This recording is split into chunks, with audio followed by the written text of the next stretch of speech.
C'est Jésus-Christ le Seigneur que nous prêchons. C'est Jésus-Christ le Seigneur que nous prêchons. C'est Jésus-Christ le Seigneur que nous prêchons. Non mais que le Seigneur vous bénisse. Moi, tout ce que je sais, j'ai parlé sur l'infaillibilité. Parce qu'à la base de cette infaillibilité qu'on a, tout ce qu'on a aujourd'hui. Parce que nous avons oublié tous les conseils que la Bible dit que tout homme est menteur, excepté Dieu qui est vrai. Mais nous avons dit à cette écriture de la Bible, non, ça Paul a menti. Nous avons notre frère Branham qui est infaillible. Et dans cette infaillibilité, on lui a donné même la place de Jésus dans nos vies et dans tout ce que nous sommes. Quand moi, Dieu m'inspire à parler sur ça. Moi, je ne comprends pas comment les croyants de ces messages ici peuvent s'élever pour critiquer ce que Frère Branham lui-même dit. Parce que, en me critiquant, automatiquement il critique Frère Branham parce que moi je ne lui fais que lire Frère Branham. D'ailleurs, je vais le lire encore un tout petit peu. Avant de le lire, je prends Nombre chapitre 23, verset 19. Dieu n'est point un homme pour mentir, ni un fils d'homme pour se repentir. Ce qu'il a dit, ne le fera-t-il pas? Ce qu'il a déclaré, ne l'exécutera-t-il pas? Dans l'âge de l'église de Pergame, 7 décembre 1960, paragraphe 110, nous croyons qu'il n'y a qu'un seul qui soit infaillible. Un seul. Il est notre roi. Et grâce ici, le nom de cet homme est donné, il est Jésus-Christ. Le seul qui est infaillible. Merci à Paul pour nous en avoir parlé aussi. Dans ce paragraphe pour lui seul, 18 juillet 1952, paragraphe 9, si je m'écarte de la Bible, alors vous avez le droit de ne pas me croire. Cette citation, il y en a un peu partout. Mais tant que nous ne serons pas dans les principes qui sont donnés, moi je ne sais pas, on va s'en sortir comment. Dans Deutéronome chapitre 18, je lis ça pour lire Frère Branham aussi, comment il répète ça, versets 20 à 22. Mais le prophète qui aura l'audace de dire à mon nom une parole que je ne lui aurais point commandé de dire, ou qui parlera au nom d'autres dieux, ce prophète-là sera puni de mort. Peut-être diras-tu dans ton cœur, comment connaîtrons-nous la parole que l'Éternel n'aura point dite? Quand ce que dirait le prophète n'aura pas lieu et n'arrivera pas, ce sera une parole que l'Éternel n'aura point dite. C'est par audace que le prophète l'aura dite. N'aie pas peur de lui. Je prends seulement ça, quoi qu'on pouvait lire également dans Deutéronome chapitre 13, 1 à 5, il y en a beaucoup ces écritures, mais je prends l'âge de l'église de Thyatire, 8 décembre 1960. Il est dit ceci: eh bien, la vraie interprétation revient au prophète.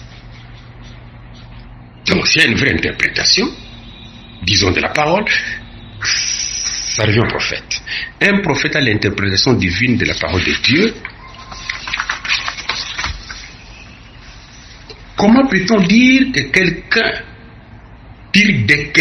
qu'il est prophète et dire ensuite qu'il a une fausse révélation? Donc, chaque révélation que le prophète donne sera vraie parce qu'il est prophète de Dieu. Et le prophète, c'est celui qui prédit avec exactitude. Celui à qui vient la parole de Dieu, à qui vient la révélation. Le terme prophète signifie annonciateur de la parole divine. Jésus a dit, lorsqu'il y aura parmi vous quelqu'un qui est spirituel ou un prophète, là nous reprenons Deutéronome, moi, l'Éternel, je lui parlerai. Et si ce qu'il dit s'accomplit, alors écoutez-le. Je suis avec lui. Si cela ne s'accomplit pas, alors ne l'écoutez pas. C'est tout. C'était la divine parole de Dieu. Et la parole du Seigneur venait au prophète. Frère Branham ici, il ne répète que ce que la Bible dit. Mais, j'aimerais me donner encore un petit rien là-dessus. Dans ce message d'enlèvement, 4 décembre 1965, paragraphe 134. Maintenant, souvenez-vous que la parole du Seigneur vient au prophète, pas au théologien, au prophète. Il est un réflecteur de la parole de Dieu. Il ne peut pas dire ses propres pensées. C'est-à-dire, le prophète ne dit pas ses propres pensées. Il peut seulement dire ce que Dieu révèle. Même le prophète Balaam, lorsqu'il essaya de vendre ses droits, dit: comment un prophète peut-il dire quelque chose que Dieu n'ait pas mis dans sa bouche? C'est une chose que Dieu fait, qui vous empêche de dire quelque chose d'autre. Vous êtes né ainsi. Donc le prophète est né pour ne pas dire quelque chose d'autre qui serait contraire à la parole. Là, c'est de l'enlèvement. C'est ce que Frère Branham nous dit. L'interprétation vient au prophète. Dieu l'empêche à dire quelque chose de faux parce qu'il est né ainsi. Il ne peut pas dire ses propres pensées. Il peut seulement dire ce que Dieu lui révèle. Mais quand j'ai parlé sur l'infaillibilité dans l'église ici, j'avais parlé pour dire, dans sa propre vie, non, Frère Branham n'était pas infaillible. Il a fait des fautes. Lui-même en parle qu'il en a fait. Il a dit qu'il en fera encore. Mais c'est nous qui disons, Frère Branham, tu n'as jamais fait ça. Dans ces prédications, quand j'avais essayé de répondre pour la première fois, il y en a eu assez. À moins que cet homme-là ne lise jamais le message de Frère Branham ou le sermon de Frère Branham pour pouvoir dire le contraire de ce que j'ai dit, que tous les sermons sont parfaits, il n'y a pas une rectification. Il y en a assez, s'il vous plaît. Et bien, je vais lire quelque chose sur cela. Si je peux en trouver plus facilement. La troisième chose, j'ai parlé au sujet de l'incite du Seigneur, des visions, des songes et même de l'ange. Ces choses-là qui étaient dites par l'ange, des visions, des songes, l'incite du Seigneur sont toutes ainsi dit le Seigneur. Donc aucune de ces choses ne peut faillir. Mais nous avons lu certaines visions qui ne se sont pas accomplies. Alors, si je peux revenir un tout petit peu d'abord sur ce qui me pousse à dire laissons Jésus à sa place d'infaillibilité. Ne mettons pas l'homme, ne soyons pas fanatiques d'un homme. Il est notre frère, Dieu nous l'a envoyé, nous avons besoin de lui, mais laissons la place de l'infaillibilité à Jésus. Vous allez remarquer une petite chose, je vais le lire ici rapidement là. Au sujet de Balaam. Dans Nombre chapitre 22, versets 7 à 8, la Bible nous dit ceci.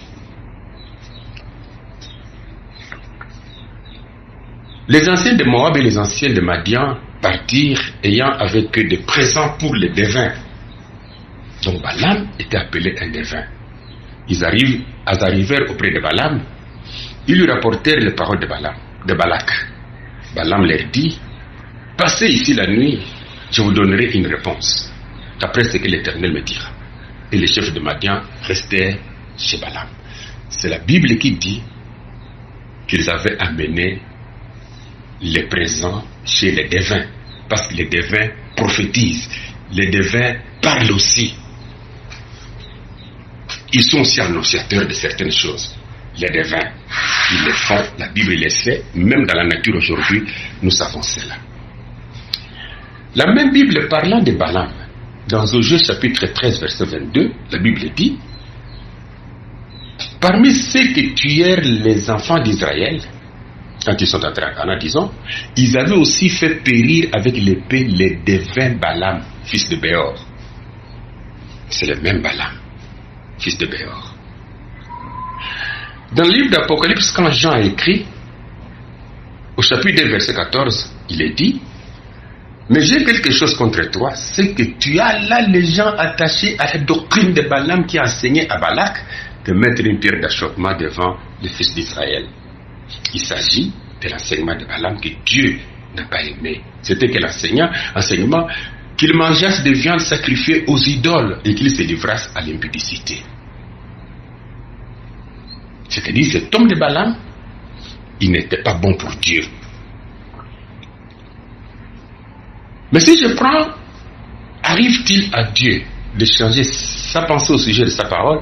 18 avril 1965, au paragraphe 68, il est dit ceci: et maintenant beaucoup de gens ont essayé de faire de Balaam un devin ou quelque chose ainsi. Mais Balaam n'était pas un devin, il était un prophète du Seigneur. Beaucoup de gens ont essayé de faire de Balaam un devin. Dans beaucoup de gens là, la Bible est comprise. Parce que c'est la Bible qui commence par appeler Balaam un devin. Croyons quand même, allons de l'avant, il n'y a pas un problème. Mais parce que la Bible l'a appelé devin, dans Lévitique 19:31, il est dit: ne vous tournez point vers ceux qui évoquent les esprits, ni vers les devins. Ne les cherchez point, de peur de vous suer avec eux. Je suis l'Éternel, votre Dieu. Dans Deutéronome 18:10,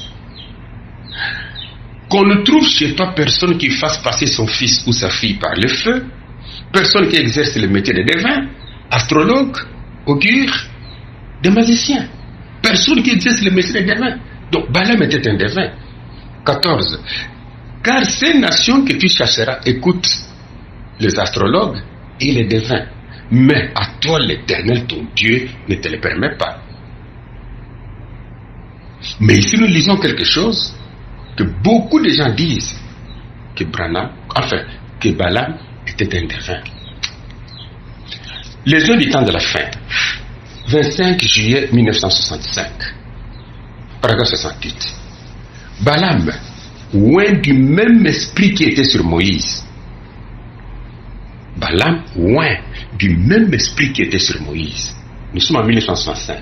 Les deux brochures que je vais de lire ici. Quelle était la différence? L'enseignement de Moïse était parfait. La Bible dit ici dans 2 Pierre que c'était l'enseignement de Balaam qu'Israël avait accepté, que Dieu n'avait pas pardonné.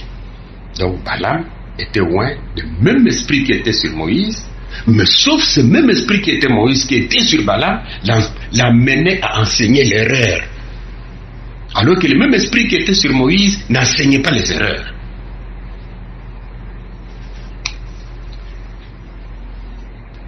Les Philistins, quand ils ont un problème avec les enfants d'Israël, moi je parle de l'infaillibilité.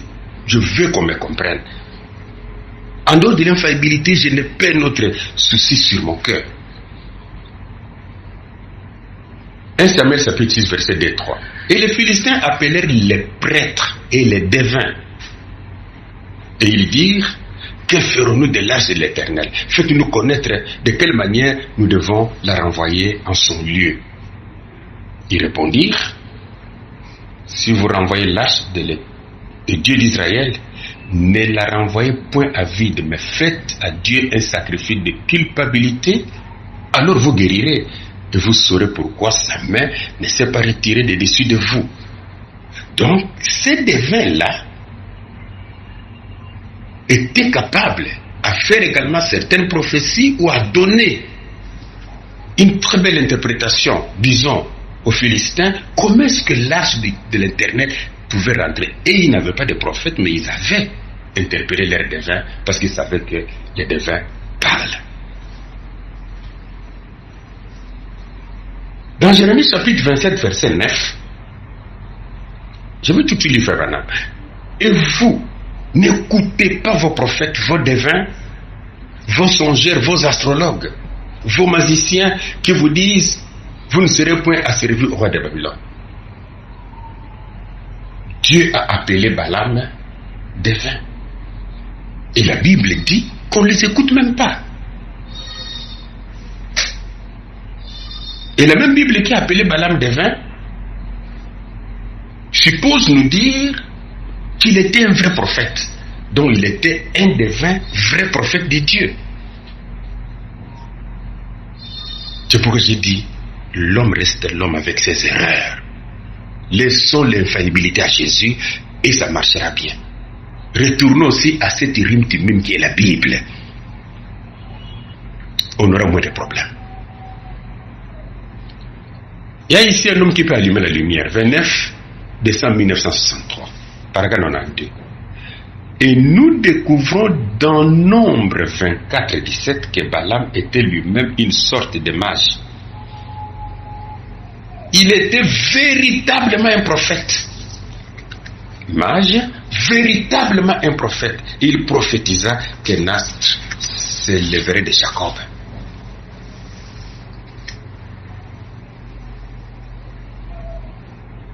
Je lis encore quelque chose. Je serai avec toi comme j'étais avec Moïse. En septembre 1960, paragraphe 71. Moab avait un faux prophète, un évêque du nom de Balaam.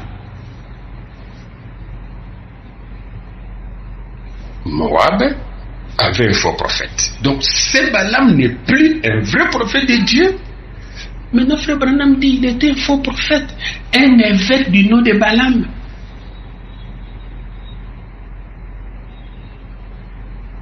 Ça ne s'arrête pas là. Dans Dieu est identifié par ses propres caractéristiques. 11 mars 1964, paragraphe 35. Mais maintenant, Moïse, avec la promesse qui avait été donnée à Abraham, il s'est dirigé vers le pays promis. Balaam, qui était aussi un prophète de l'Éternel, il était là-bas. Un faux prophète, un prophète de l'Éternel. C'est pourquoi j'ai dit, même dans des sermons,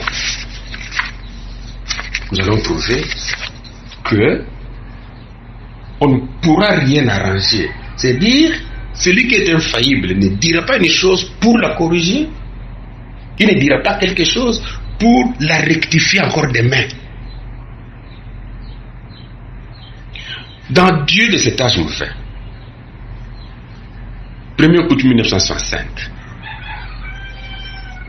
c'était un mensonge du diable. Pour Balaam, c'est faux prophète. Nous sommes encore en 65. C'est faux prophète. D'essayer de prophétiser contre Moïse qui essayait de maintenir la race unie, et cela en disant, eh bien, nous croyons en un même Dieu. Donc, Balaam était un faux prophète. Dans la puissance de transformation, 31-10, 1965, paragraphe 256, parce que Balaam semblait être un homme plus instruit que Moïse ne l'était, voyez, voici venir un prophète oint, un faux oint, voyez venir vers un oint. Donc Balaam, un faux oint, vient vers un oint. Mais nous venons de lire avec vous qu'il était oint du même esprit qui était sur Moïse. Mais où est l'infaillibilité dont on veut m'écraser?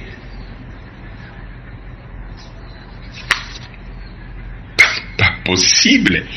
Ça peut faire rire. Mais je continue à prêcher ces messages de Frère Branham. Mais sauf s'il m'arrive à parler sur Balaam, je ne parlerai pas tout ce qui est dit là. Je vais voir, il a parlé à gauche, il a parlé à droite, mais la Bible a dit quoi? Alors moi je dirais que Balaam est un défunt. je passe. Là, il n'y aura plus de problème. Je vais prendre un autre type. Et le type que je prends, c'est le type de Canaan. Dans une vue cachée, 10-11-1955, paragraphe 27, Canaan ne représentait pas le ciel. Canaan représentait le millénium. Nous sommes donc en route vers le millénium. C'est un sermon, c'est une prédication, c'est inspiré. Canaan ne représente pas le millénium. Que se répond du 23 décembre 1959, paragraphe 175. Canaan n'est pas le type du millénium. Combien savent cela? Juste une seule main? Génie? Peut-être Génie avait compris que non, mais la fois dernière, il avait dit que Canaan ne représente pas le ciel, mais il représente le millénium. Et aujourd'hui, il dit Canaan n'est pas le type du millénium. Oui, Canaan est le type du Saint-Esprit. Dans l'épître aux Éphésiens, comparable au livre des Josué, 15 mai 1960, paragraphe 36. Or, Canaan ne représente pas l'âge du millénium.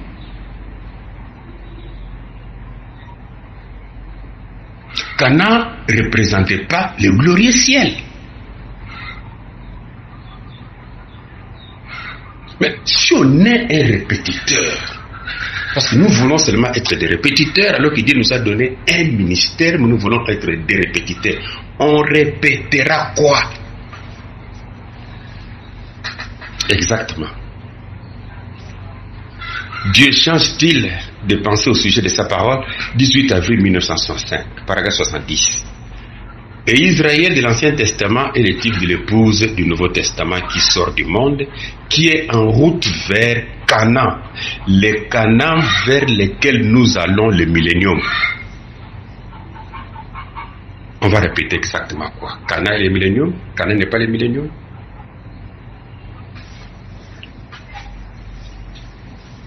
Là, c'est un rapport avec des prédications, avec des sermons que nous avons. Donc, nous devons lire, nous devons méditer pour que les choses marchent bien. Donc, sinon, non, nous ne faisons pas exactement ce que nous devons faire comme le travail que Dieu nous a donné à faire. Alors, en lisant Frère Branham encore une fois, il nous montre quelque chose pour dire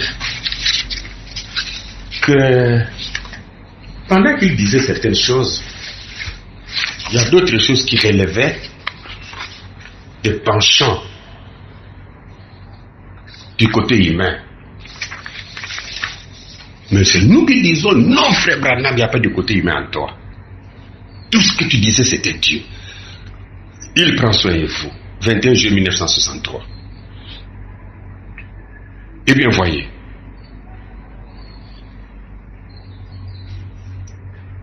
Je vous ai toujours demandé de faire attention à ce que vous écoutez. Voyez, il y a beaucoup de choses qui ne révèlent que du côté humain, qui ne relèvent plutôt. Beaucoup de choses qui ne relèvent que du côté humain. Et chaque fois que quelque chose est proclamé, on dira ainsi dit le Seigneur. Donc, il y a aussi le côté humain qui agissait en lui. Et de ce côté-là, il pouvait avoir ses penchants politiques. Il pouvait avoir... Mais c'est le côté humain. Et là, je pourrais dire une petite chose un peu là, pour ce côté humain. Tout ça, c'est pour qu'on comprenne que l'infaillibilité revient à Jésus seul. Je vous parle de l'histoire de l'Amérique. Dans l'histoire de l'Amérique, mais je vais lire Frère Branham. Dans l'histoire de l'Amérique, il y a un homme qui s'appelait Kennedy qui était président. Il avait promis l'intégration de l'homme noir parce que l'homme noir vivait dans la ségrégation. Je veux qu'on comprenne là-bas parce que peut-être c'est ici là il y a des problèmes. Abraham Lincoln a libéré l'homme noir de l'esclavage parce que les machines étaient déjà inventées. Là où l'homme noir pouvait couper la canne à sucre, la machine pouvait faire. L'esclavage était aboli, mais la ségrégation avait pris place. L'homme noir ne pouvait pas entrer dans les mêmes restaurants que l'homme blanc, il ne pouvait pas avoir les mêmes salaires que l'homme blanc, dans les bus il est derrière. Ça c'est l'histoire que chacun connaît. Mais il y avait des vaillants hommes noirs qui travaillaient durement, d'autres ont donné leur vie, tels que Martin Luther King, et tant d'autres pour dire, écoutez, nous cherchons l'égalité. Et cette égalité, on appelait ça l'intégration, que nous serons tous placés au même pied d'égalité. Alors le président Kennedy a promis l'intégration de l'homme noir. Des fois, si l'homme noir pouvait le voter, il avait promis ça. Il était contre la ségrégation, cette séparation. Ça, c'est ce que Kennedy avait fait. Dans son plan politique. Dans ce message de la condamnation par représentation 13 novembre 1960, je prends le paragraphe 112. L'une des plus grandes erreurs que cette nation ait commise, elle l'a commise le 11 novembre de cette année, celle-là a été sa grande erreur fatale. Quelle erreur? L'une des plus graves erreurs que la race de couleur, l'homme noir, ait jamais commise, c'est là-bas en Louisiane. Et tout, quand ils ont voté pour Kennedy l'autre soir, qu'ils l'ont élu. En fait, ils ont craché sur le sang, enfin sur le vêtement d'Abraham Lincoln, taché du sang du Parti républicain qui les avait libérés. En réalité, Lincoln n'avait pas libéré l'homme noir. Il voulait s'en débarrasser parce qu'on n'avait plus besoin de l'homme noir, parce que les machines étaient déjà inventées. C'est pourquoi nous avons le Libéria aujourd'hui, où on avait pris d'autres noirs qu'on avait envoyés là-bas. Disons qu'il avait libéré l'homme noir, mais il l'a libéré pour le laisser dans la ségrégation.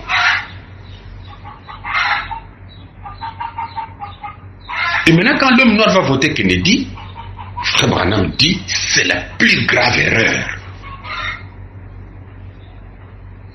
Quand nous parlons de Lausanne, je crois que c'était l'État du Sud. Mais écoutez, Frère Branham, dès ce moment, dès mars 1960, là je suis au paragraphe 31. Combien je peux me souvenir des moments, dans un vieux petit salon qui a servi d'église, là où les gens de couleur étaient en train de prêcher l'évangile. Écoutez, j'étais du Sud et je n'aimais pas les gens de couleur. Le reste, vous pouvez lire, parce que j'ai déjà donné la citation et la date. Il n'aimait pas les gens de couleur. Il n'aimait pas l'homme noir. Ce n'est pas moi qui l'ai dit. Et parmi ces gens-là qui luttaient pour l'intégration, il y avait Martin Luther King. Et des fois, nous remarquons que Frère Branham était très dur contre Martin Luther King dans les sermons que vous et moi nous lisons et Kennedy. Parce qu'il militait pour l'intégration. Et Frère Branham a traité Martin Luther King de communiste et Pharaon, enfin, et il a traité le président Kennedy de Pharaon. Je lis quelque chose. Il prend soin de vous. 21 juillet 1963. Je parle de l'infaillibilité. À la place de Frère Branham, si c'était Jésus, il n'aurait pas fait ça. 21 juillet 63. 1963, paragraphe 10. La question qui était là, c'est la ségrégation au niveau des écoles. Les gens de couleur ont de bonnes écoles, parfois plus meilleures que les autres écoles. Mais c'est une idée que quelqu'un leur a inspirée. Il a inspiré les hommes noirs, qu'ils devraient se mettre ensemble, disons avec les hommes blancs. En fait, je pense que ça serait une bonne chose. Mais du moment que les gens refusent cela, c'est-à-dire du moment où les Blancs refusent cela, ces gens du Sud, alors qu'est-ce que ça change après tout? Je pense que Martin Luther King est inspiré par le communisme qui va certainement conduire environ 1 million de gens à une pièce mortelle. Je ne dis pas ça que c'est le Seigneur qui me l'a dit. Il va conduire 1 million de gens dans une pièce mortelle. Pourquoi? C'est parce que Martin Luther voulait que les Noirs et les Blancs, les enfants, les écoliers, qu'ils soient ensemble. L'intégration. Martin Luther King était un prédicateur. Notre frère Branham était un prédicateur. Mais il aurait fallu que tous ces prédicateurs se mettent ensemble pour combattre la ségrégation en disant nous venons d'un seul sang. Il fallait que ça se fasse ainsi.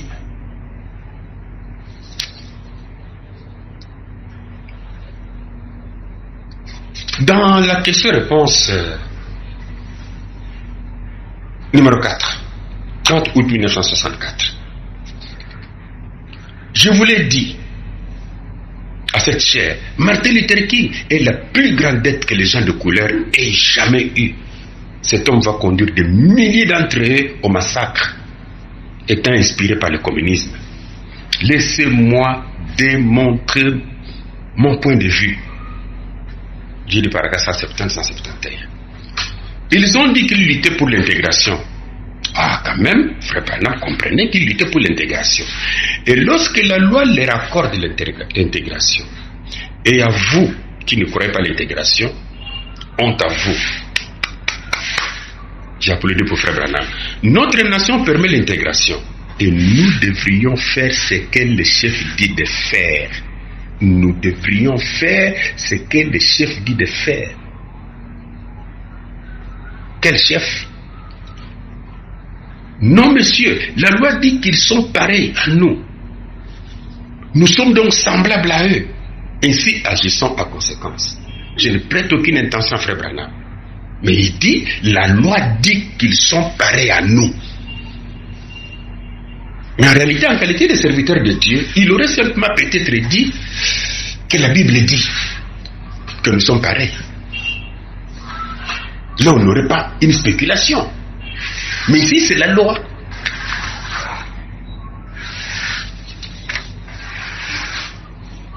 C'est ainsi. Il y a même une histoire que je peux parler de ça brièvement ici, à cause de cette ségrégation dans les États du Sud-Amérique. John Kennedy était élu déjà président. Il y avait George Wallace qui était le gouverneur d'Alabama. Lui, il était pour la ségrégation. Et Kennedy était pour l'intégration. En tant que gouverneur, il avait droit sur la police. Et Kennedy lui retirait le pouvoir de la garde nationale. Parce qu'avec cette garde nationale où la police pouvait mater les hommes noirs. Des étudiants noirs voulaient étudier dans une université de blancs. Obama en a parlé de cette histoire. Le gouverneur Wallace était sur place pour s'opposer. Les photos sont là. À cette époque-là, il y a eu Eugene Bull qui était commissaire. Et toujours dans l'histoire de l'Amérique, oui, nous aimons l'Amérique parce que là où le prophète est venu, le 11 juin 1961, Kennedy va faire un discours sur les droits civiques et école, justice et santé pour l'homme noir. Droits civiques, école, justice et santé pour l'homme noir. Pas de différence avec l'homme blanc. Juste, frère Branham va parler quelque chose sur Kennedy. Je vais un peu lire ça. 3e épisode, 30 juin 1963. Et je pense que si quelqu'un est spirituel, il peut voir ce qui se passe aujourd'hui. Nous avons un pharaon qui ne reconnaît pas la liberté des religions. Quand notre président est entré en fonction, il ne voulait pas prêter serment sur ce point-là, qu'il croyait à la liberté à la religion, des religions. Qu'arriva-t-il l'autre jour quand nous avons eu cette question de la ségrégation dans le sud? Quand ce gouverneur de l'Alabama, je souhaiterais parler à ce prédicateur, c'est Martin Luther King. Comment est-ce possible que cet homme qui est un conducteur amène son peuple dans un piège mortel? Frère Branham cite les noms, il ne cite pas les noms, mais il parle du gouverneur d'Alabama. Et ce gouverneur, c'était George Wallace.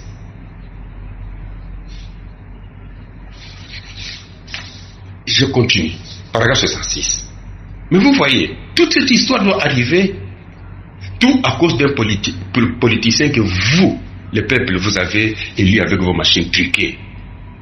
Et l'autre jour, quand ce gouverneur qui assermenté et élu par le peuple pour assurer cette fonction, cette tenue-là, d'après la Constitution, chaque État peut suivre sa propre ligne de pensée sur la question de la ségrégation. Cela lui importait peu. Mais il a lu la Constitution et il a dit, maintenant l'école se prononce en faveur de la ségrégation. C'est Wallace qui fait ça. Que l'école se prononce en faveur de la ségrégation. Ils ont une école là. Il n'y a que des enfants de couleur qui voulaient y entrer. Alors qu'ils avaient leur propre école. C'est ce Branham qui dit. Mais il s'est levé, il a dit. Il a lu la Constitution. Qui a lu la Constitution? Le gouverneur Wallace. Et M. Kennedy a nationalisé la garde. Et a envoyé ses hommes combattre leurs propres frères. Leur propre père plutôt, en se référant à la Constitution. Cela violait à nouveau la Constitution. Ils ont dit, non monsieur, nous ne combattons point. Il a dit, j'espère que cette nation voit que nous ne sommes plus sous une démocratie, mais sous une dictature militaire. Pourquoi? C'est parce que George Wallace ne voulait pas que dans cette école-là, ces étudiants noirs puissent étudier, mais Kennedy, lui, il va lui enlever les droits sur la garde. Et Frère Branham dit, nous ne sommes plus dans une démocratie, mais dans une dictature militaire. Mais moi, je ne dis pas qu'il agissait comme un prophète. J'ai dit qu'il avait ses penchants politiques aussi. Ses propres idées à lui. Mais j'inviterai, parce que j'ai donné cette citation, alors j'inviterai tous mes amis de prendre ces écritures, de prêcher dans leurs églises. Expliquez bien dans nos églises. Expliquez bien que Frère Branham, il s'opposait à l'intégration que Kennedy et les autres tels que Martin Luther voulaient. Il s'opposait à ça. Pourquoi nous ne prêchons pas ça?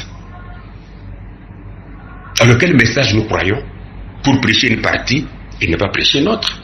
C'est ça qui a fait qu'un frère de l'église de Frère Branham lui a posé même une question. Et si vous lisez cette question, vous allez voir, il y a 6 questions dans une question. C'est question de réponse numéro 4, 30 août 1964. Je prends d'abord la question 425. Une personne peut-elle être chrétienne et ne pas aimer les gens de couleur? Est-ce que Dieu ne veut pas qu'ils soient traités comme nous parce qu'ils sont noirs? Que suggérez-vous là-dessus? Croyez-vous dans l'intégration ou dans la ségrégation? La question n'était pas posée à moi. La question est posée à Frère Branham. Bien sûr, il pouvait seulement répondre que je crois à l'intégration. Et si vous relisez, cela vous allez remarquer que la première question c'était comment pouvons-nous trouver la volonté du Seigneur? La deuxième c'était devrions-nous déménager à Jefferson pour Indiana? Une personne peut-elle être chrétienne et ne pas aimer les gens de couleur? Est-ce que Dieu ne veut pas qu'ils soient traités comme nous parce qu'ils sont noirs? Que suggérez-vous là-dessus? Croyez-vous dans l'intégration ou dans la ségrégation? Alors Frère Branham répond à la 6e question. Il a répondu seulement à la 6e question, c'est au paragraphe 161 pour dire je crois dans l'intégration. Mais vous et moi, on peut me se poser une petite question. Pourquoi on lui a posé cette question? Parce que la question est directe. Croyez-vous? Vous là, c'était qui? Alors, si nous prenons tout ça comme étant l'insigne du Seigneur, si nous prenons tout ça comme étant Dieu qui a parlé, mais moi je ne sais pas, on va finir où? On a lu hier rapidement. Hier nous avions lu. Rapidement nous sommes passés. Mais moi j'ai pris le temps de revenir et de relire encore. Afin de prendre ce qui est bon pour que je prêche ce qui est juste, ce qui est bon, tout en suivant les conseils de Frère Branham en rapport avec la Bible. Parce qu'il a dit, si je dis quelque chose qui n'est pas dans la Bible, ne le croyez pas.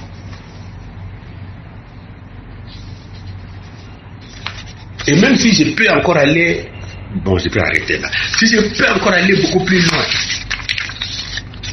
Bon. Vous savez, nous avons une vision d'au-delà, parce qu'il fallait que je parle aussi d'une vision. La vision d'au-delà que Frère Branham avait vue. Dans cette vision-là, il avait vu des collines verdoyantes, des femmes qui étaient trop belles, des hommes aussi. Les choses qui doivent arriver. 5 décembre 1965, j'ai lu ça rapidement. Et j'ai contemplé des grandes collines verdoyantes et des jeunes femmes qui venaient de partout. Il y en avait des dizaines de milliers, des dizaines de milliers. Et elles criaient, disaient à haute voix, notre frère. 128, j'ai dit, eh bien, je ne suis pas passé de l'autre côté, je vais voir. Il a dit, tu ne peux pas les voir. Donc tu ne peux pas voir Jésus, nous connaissons ça.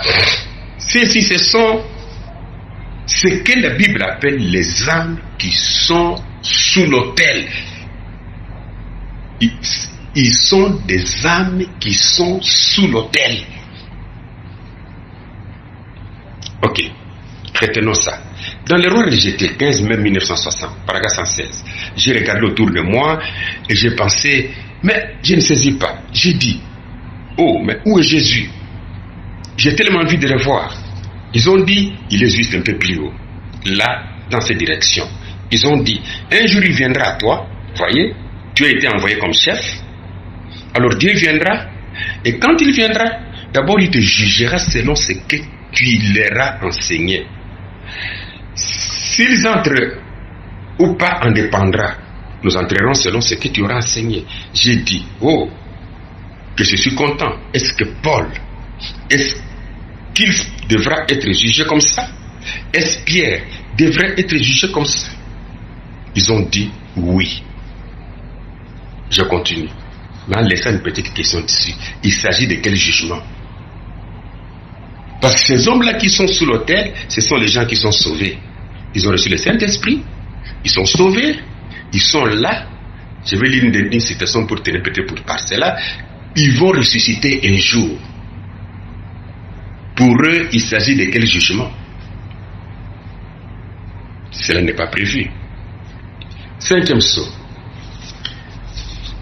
22 mars 1963, 427. Et ça n'était peut-être une. Or, je ne veux pas dire un ravissement. Moi, j'ai été ravi au premier ciel. Ravi au premier ciel. Et j'ai vu ces choses. Qu'en est-il de Paul qui était ravi jusque tout haut, au 3e ciel? Frère Branham reconnaît avoir été ravi au 3e ciel, au premier ciel. Tout dans les 5e saut, paragraphe 417. J'ai regardé et mon petit cheval de sel que j'ai monté autrefois, mon petit prince, il a appuyé sa tête contre mon épaule pour me serrer contre lui. J'ai passé mon bras autour de lui. Je lui ai dit, prince, je savais que tu serais ici. J'ai senti quelque chose me lécher la main. C'était mon brave chien de chasse. Une petite question. Je sais que c'était le chien du prophète. Je sais que c'était son cheval. Mais là-bas, ce sont des âmes qui sont sous l'autel. Les âmes des sauvés. parmi ces âmes-là, il y a même les âmes de ceux de l'Ancien Testament que Jésus avait fait ressusciter, qui sont passés par Jérusalem, qui sont montés et qui avaient crié porte, ouvrez les lintons. Parce que quand un homme meurt, son esprit va à Dieu, son corps va à la tombe, et puis son âme part au repos pour un saint. Mais pour un animal, son âme est dans le sang. Quand un animal meurt, le corps va à la tombe où nous mangeons, mais ça va à la terre, fini. Il ne va pas ressusciter. Mais si Dieu fait grâce que les chiens du prophète puissent être là-bas, nous disons merci à Jésus.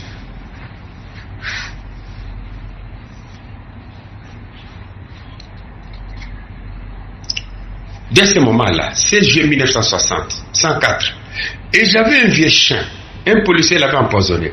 Et quand j'ai tassé la terre sur sa tombe, après l'avoir enterré dans notre cour arrière, j'ai dit Fritz, le nom de son chien, j'étais un pêcheur d'environ 17 ans.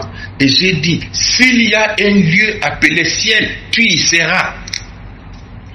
Plus tard, je me suis converti et j'ai toujours pensé, s'il y a un lieu appelé ciel, tu y seras. Donc ce chien était au ciel. Mais quand un homme meurt, dans l'eau toujours présente du rocher, 23 juillet 1961, paragraphe 149, quand nous mourrons, nos âmes iront sur l'autel de Dieu. J'ai eu le privilège de voir cet endroit il y a de cela quelques matins. Comme vous le savez, dans la vision, cet endroit dont la Bible parle, nos esprits iront à Dieu qui les a donnés et nos corps retourneront vers la terre de la poussière. Mais un jour, quand l'écriture sera accomplie, nos esprits se détacheront de Dieu, ramasseront l'âme, et l'âme ira vers le corps. Et la puissance qui nous ressuscite est en nous en ce moment même. Il s'agit de quoi? Cette puissance de cet esprit qui est en nous. Nous sommes maintenant dans les lieux célestes. Que dirons-nous de cet animal? On dira quoi? Alors, il y a un précieux frère qui lui a posé même une petite question. C'est dans l'esprit de vérité, 18 janvier 1963, paragraphe 30. Il dit concernant cette vision du ciel. Alors il m'a écrit une lettre. Votre vision était correcte, frère Branham, votre translation, mais écoutez, c'était bien jusque là où vous avez dit que votre cheval. J'ai dit, Branham répond, j'ai dit, frère, jamais je n'ai dit que j'étais au ciel. Dans cette vision, j'avais demandé Jésus. Et on a dit qu'il était encore là, au-delà. J'étais dans un état comme le paradis. Ce n'était pas le ciel. C'était le paradis. Mais dans ce message d'enlèvement, 4 décembre 1965, paragraphe 171, les saints de l'Ancien Testament sont partis dans la présence de Dieu et le paradis fut supprimé. Donc quand Jésus a pris tous les saints de l'Ancien Testament, ils sont partis, le paradis a été supprimé. Frère Branham, la vision du ciel, il dit, je n'ai jamais dit que j'étais au ciel. J'étais dans un endroit comme le paradis. Quel paradis? Où il est? Paradis, c'est le premier ciel. Donc, il y a certaines petites choses où nous devons prouver que Dieu nous a appelés. C'est Jésus-Christ le Seigneur que nous prêchons. C'est Jésus-Christ le Seigneur.